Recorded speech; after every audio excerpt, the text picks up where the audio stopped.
In my private practice, I see a lot of people with Quadratus Lumborum issues, and they'll tell me that they're attempting to retrain their QL, but they're struggling, which is why they've booked in to see me. The Quadratus Lumborum attaches between the pelvis and the lowest rib, and as well onto the vertebrae of the lumbar spine.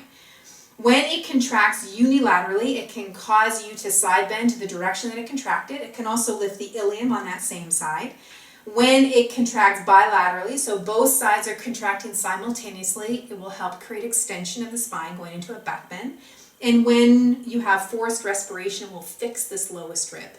Now there's another role that the QL has, and you won't find it in any book.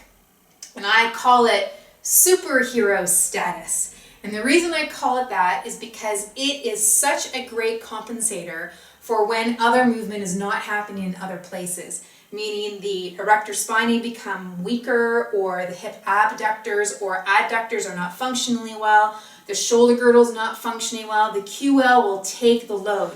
Now here's the problem. It will take the load so you can carry on with your day-to-day.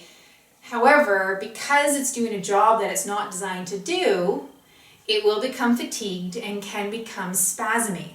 So lots of people will then go to a physical therapist and get needled or IMS'd, or they'll go to a chiro to get adjusted, or a massage therapist to get things worked out, or they'll stretch and stretch and stretch and stretch and they'll feel better, but not for long, because they haven't changed the patterns that are actually the problem for why this muscle group continues to get into that tight spasmy mode.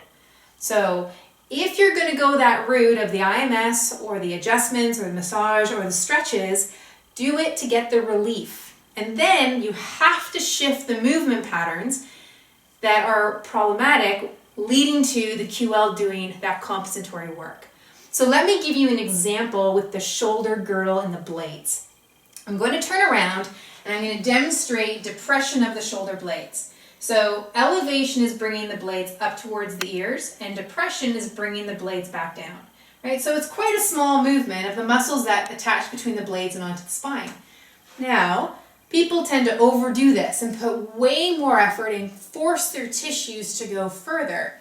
And if you look here in the lower part of my back, so here's the lowest ribs, and I raise my shoulders, and now I'm going to drop them. I'm now overutilizing muscles below my ribs toward my pelvis, and the QL is one of those muscles. Okay? So if I'm doing that motion, I'm no longer moving my blades purely, I'm moving my blades and I'm also overutilizing these muscles. Now, the QL doesn't attach to the blade, so in a basic depression motion of your shoulder blade, that QL ought not to fire. So what I do with my clientele is exactly that. I reteach them how their blades are meant to move purely, how they're meant to move with the muscles that attach to them, and not overdo it so other muscle groups compensate for the effort.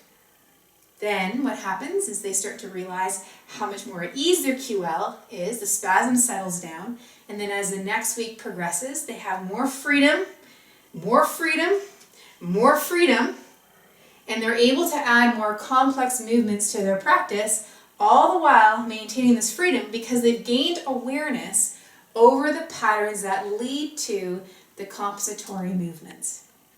So, if you're playing around with your QL spasming, really consider what is leading to that action happening, and where and how can you improve the movement of your hips and your shoulders so that it's the movement of your hips and your shoulders and your QL can do what your QL has been designed to do.